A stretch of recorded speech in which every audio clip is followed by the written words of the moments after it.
Montana Territory, 1885. The last of the summer sun dappled through the ponderosa pines as Ethan Tucker rode toward his ranch house, the weight of loneliness as heavy as the dust on his trail-worn clothes.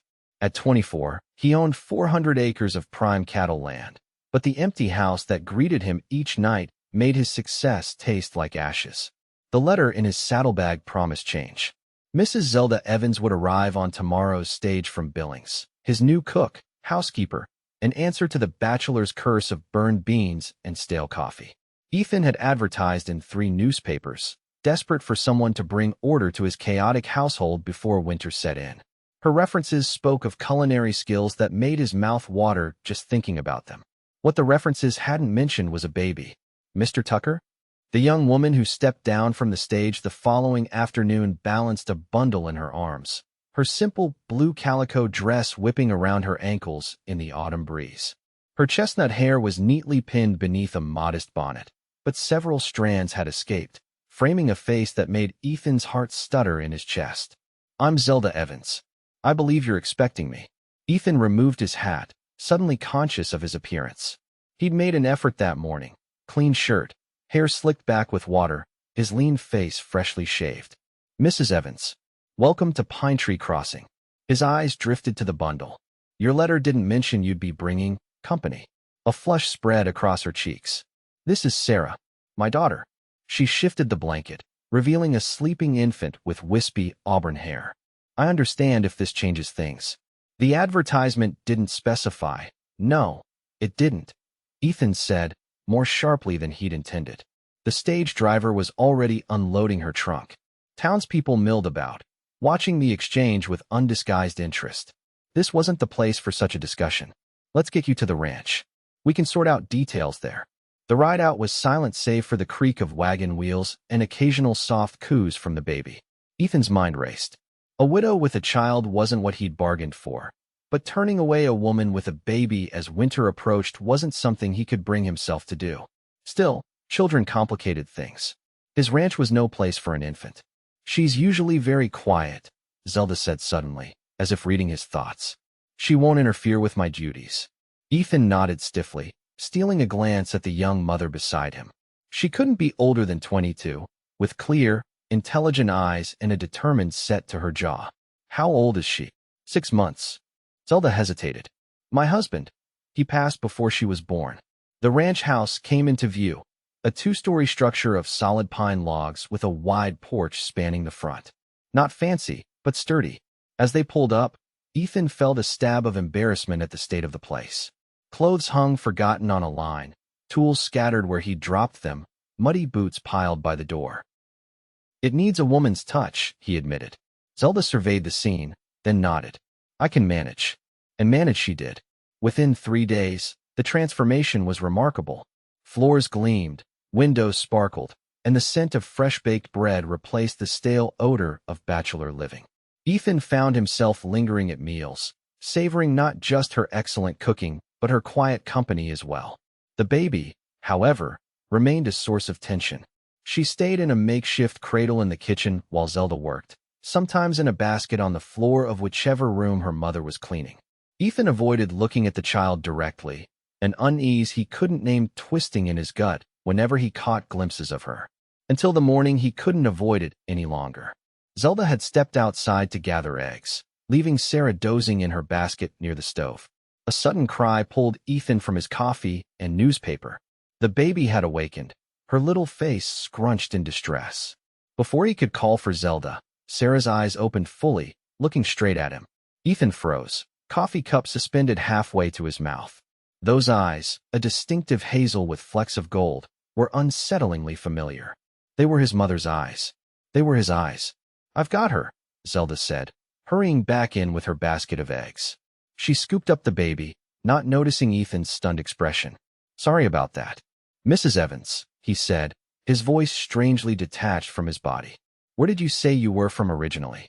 She busied herself with the baby. "I didn't say. Were you ever in Cheyenne?" "About 16 months ago." The color drained from Zelda's face. She clutched Sarah tighter to her chest, taking an instinctive step back. "Why do you ask?" The pieces were falling into place with sickening clarity. I was in Cheyenne last spring. For a cattle auction. He stood slowly. Your husband. You said he died before Sarah was born. He did. Her voice was barely audible. What was his name? The silence stretched between them like a chasm. There was no husband, was there? Ethan asked finally. Zelda's chin came up, a flash of defiance in her eyes despite the fear. I should pack our things. Answer me first. He moved closer, studying the baby's features. The shape of the nose, the curve of the chin. His mother had always said the Tucker jawline was distinctive. Sarah, she's mine, isn't she? A tear slipped down Zelda's cheek. You wouldn't remember me. It was one night. You were celebrating your sale. I was working at the hotel restaurant. Memories flickered. A pretty waitress with chestnut hair, shared whiskey under stars, stolen kisses that led to more. He'd left Cheyenne the next morning without a backwards glance. Why didn't you tell me? His voice came out harsher than intended. In your letter, when you applied. Why take such a risk coming here? I didn't know it was you. Not until I stepped off that stage. Her composure cracked. The advertisement just said E. Tucker. Do you know how many Tuckers there are in Montana Territory? I needed the job. When I realized, I thought perhaps you wouldn't recognize me or make the connection with Sarah. But you stayed anyway. I had nowhere else to go. She straightened her shoulders. We'll leave first thing tomorrow. No. The word surprised them both. Ethan ran a hand through his hair, thoughts tumbling over each other. No, he repeated more softly. That's not what I want. What did he want? The question pounded in his head as he strode out of the house, desperate for air and space to think. He spent the day writing fence lines, mechanical tasks that required his hands, but left his mind free to grapple with the revelation. A child. His child. The knowledge settled into his bones with each passing hour, becoming less shocking and more right, somehow. By the time he returned to the ranch house, dusk was settling over the valley. Lamplight glowed in the kitchen window. He stood in the yard, watching the silhouette of Zelda moving about, the baby on her hip. They made a picture that tightened his chest with an unfamiliar longing. Inside, Zelda had kept his dinner warm. She'd been crying. Her eyes were rimmed in red, though she maintained a dignified silence as she served him. The baby was already asleep in the small bedroom Zelda had converted for their use. I want to marry you, Ethan said abruptly. Zelda dropped the serving spoon with a clatter. What? Sarah needs my name. You need security. I need. He faltered, unable to articulate the emptiness he'd felt before she arrived, or how quickly she'd begun to fill it. A convenient housekeeper who happens to be your child's mother. Bitterness edged her words. No thank you, Mr. Tucker. I won't marry for such cold reasons. Then what would be reason enough? Love would be a start. She turned away, blinking back fresh tears. Sarah and I will manage. We always have. Ethan stood, catching her arm gently. I'm not explaining myself well. Before you came, this place wasn't a home. It was just somewhere I slept between workdays. Now, he gestured to the gleaming kitchen, the vase of wildflowers on the table, the curtains she'd sewn in her spare moments. You've brought life here. Both of you. That's gratitude, not love. Maybe it starts as gratitude. I don't know. I've never been in love before. The admission hung between them. But I'd like the chance to find out. With you. Zelda studied his face, searching for sincerity. And if you decide it isn't love, then you'll still have my name, my protection, and my respect. Sarah will have her father. And maybe, in time, the rest will come. He took her hand. I'm asking for a chance, Zelda. For all of us. That night, she slept on his decision. Ethan barely slept at all, pacing the porch until dawn streaked the eastern sky. When Zelda emerged from her room, Sarah in her arms, her expression was resolved. I'll marry you, she said. But I have conditions. Ethan felt a weight lift from his shoulders. Name them. We wait 6 months. Get to know each other properly. If either of us has doubts when spring comes, we reconsider. Her gaze was steady. And in public, we say we were married before, separated by circumstance. Sarah doesn't deserve the burden of scandal. Agreed. He reached for his daughter hesitantly. May I? Zelda placed Sarah in his arms. The baby regarded him solemnly with those familiar eyes, then broke into a toothless smile that melted something frozen inside him. Word traveled fast in Pine Tree Crossing. Within days, the story Ethan and Zelda had concocted was common knowledge. They'd had a whirlwind romance in Cheyenne, married quickly, then been separated when Ethan had to return to his ranch. Zelda, discovering she was with child, had lost contact.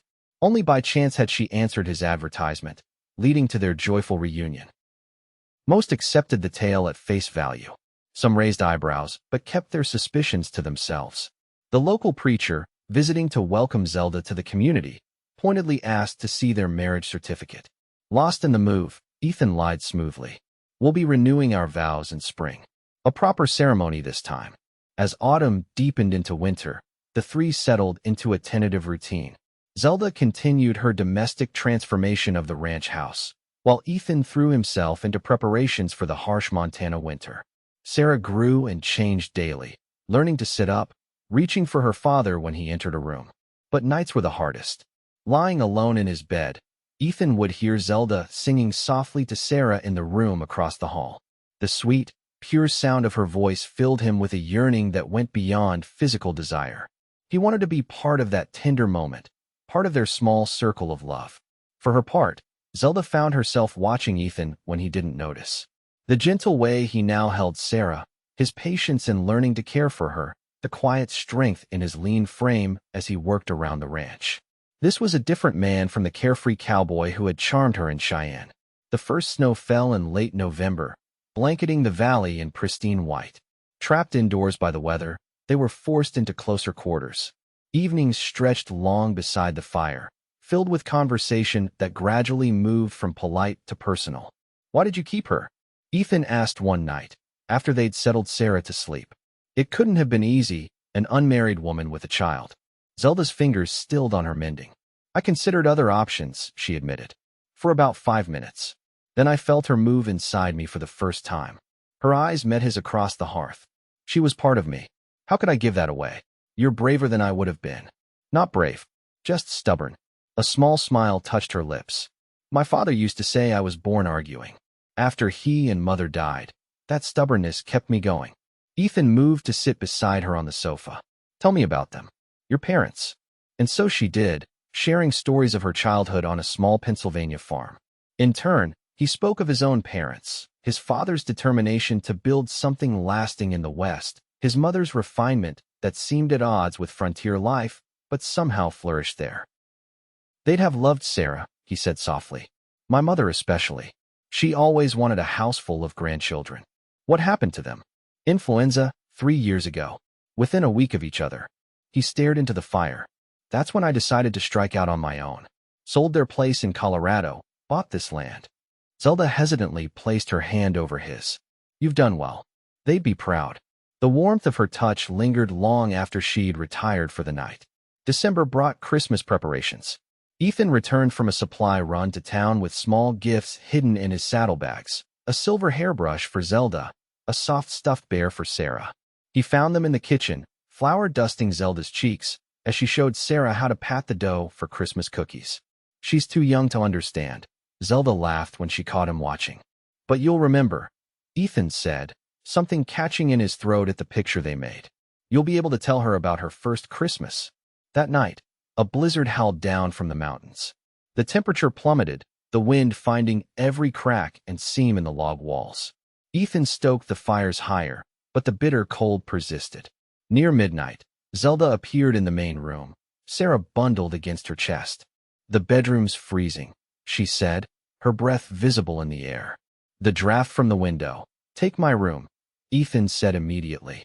"It's warmer. And where will you sleep?" He gestured to the sofa. "I'll be fine here by the fire." Zelda hesitated, then shocked him with her next words. "That's foolish. Your bed is large enough for all 3 of us. Sarah can sleep between us." The arrangement was innocent by necessity, a small child separating them, yet profoundly intimate. In the darkness, Ethan lay rigid, acutely aware of Zelda's presence on the other side of their daughter. Eventually, exhaustion overtook discomfort, and he drifted to sleep to the sound of their soft breathing. He woke sometime in the night to find Zelda's hand resting on his arm, her face peaceful in sleep as she reached across Sarah toward him. Something shifted in his heart, a certainty that this was what he wanted. Not just for propriety's sake, not just for Sarah, but for himself. For them. The blizzard lasted 3 days. By unspoken agreement, They continued to share the bed even after the worst of the cold had passed. Each night, the space between them seemed to narrow, their conversations extending further into the darkness. "I think I loved you that first night in Cheyenne," Ethan confessed on Christmas Eve, his voice barely audible above the crackling fire. Sarah slept between them, her tiny chest rising and falling steadily. "Not in any way that made sense. But there was something about you." Zelda's eyes glistened in the dim light. "I convinced myself it was just a memory to treasure, something to hold on to when things got difficult." Her hand found his. "I never expected to find you again, or that I'd be worthy of finding," he said soberly. "I'm not proud of how I left. We're different people now. Better ones, I hope." Her fingers tightened around his. "I think so." Christmas morning brought a perfect winter day, sunshine sparkling off snow-laden branches. They exchanged their modest gifts by the fire, Sarah more interested in the colored paper than her new toy. When Zelda opened the silver hairbrush, her eyes filled with tears. "It's beautiful," she whispered. "Far too extravagant. Nothing is too good for my wife," Ethan said, the words slipping out naturally. He reached into his pocket. "Which reminds me, I have one more gift." The ring was simple, a gold band with a small pearl, but Zelda gasped when he presented it. "I know we said spring," he continued, suddenly nervous. "But I don't want to wait. I know what I feel, Zelda. I love you. I love our daughter. I want us to be a real family. Not because we have to be, but because we choose to be." Zelda looked from the ring to his face, searching for certainty. "You're sure? This isn't obligation speaking?" In answer, Ethan leaned across their daughter to press his lips to hers, their first kiss since that night in Cheyenne. Unlike those urgent, whiskey-flavored exchanges, this was gentle, reverent. "A promise. I've never been more sure of anything," he said when they parted. They were married on New Year's Day, 1886, in the parlor of the ranch house. The ceremony was small, just the preacher, his wife as witness, and Sarah watching wide-eyed from her basket. Snow fell softly outside, insulating them in a world that felt entirely their own. That night, with Sarah asleep in the nursery Ethan had secretly prepared as a wedding gift, husband and wife came together in the full knowledge of who they were and what they meant to each other. Not strangers sharing comfort in the dark, but partners choosing a future together. Spring arrived early that year. As the snows melted and the first green shoots pushed through the soil, Zelda planted a garden while Ethan expanded the house, adding rooms for the larger family they both hoped for. Sarah took her first toddling steps across the ranch house floor, falling into her father's waiting arms. When summer returned to Montana territory, the transformation was complete. Pine Tree Crossing no longer whispered about the cowboy who'd hired a cook and somehow gained a family. Now they simply spoke of the Tuckers, Ethan, Zelda, and little Sarah, and what a fine example they set of frontier prosperity and family devotion. On warm evenings, neighbors passing the Tucker Ranch might glimpse the young family on their porch, Ethan with his arm around Zelda, Sarah playing at their feet. Few would guess the complicated path that had brought them to this simple happiness. Fewer still would care. For the Tuckers themselves, the journey mattered less than the destination. They had found in each other what most spend a lifetime seeking, a love born of chance, tested by circumstance, and ultimately chosen with open eyes and full hearts. And when autumn painted the valley gold once more, Zelda had another secret to share, one that made Ethan whoop with joy and swing Sarah high above his head. The circle was expanding, their story continuing. The ranch would echo with more children's laughter in the years to come. But that first unexpected gift, a baby who came with a cook, a child who looked just like him, would always remain the miracle that had transformed a lonely cowboy's house into a home, and two separate journeys into one shared path.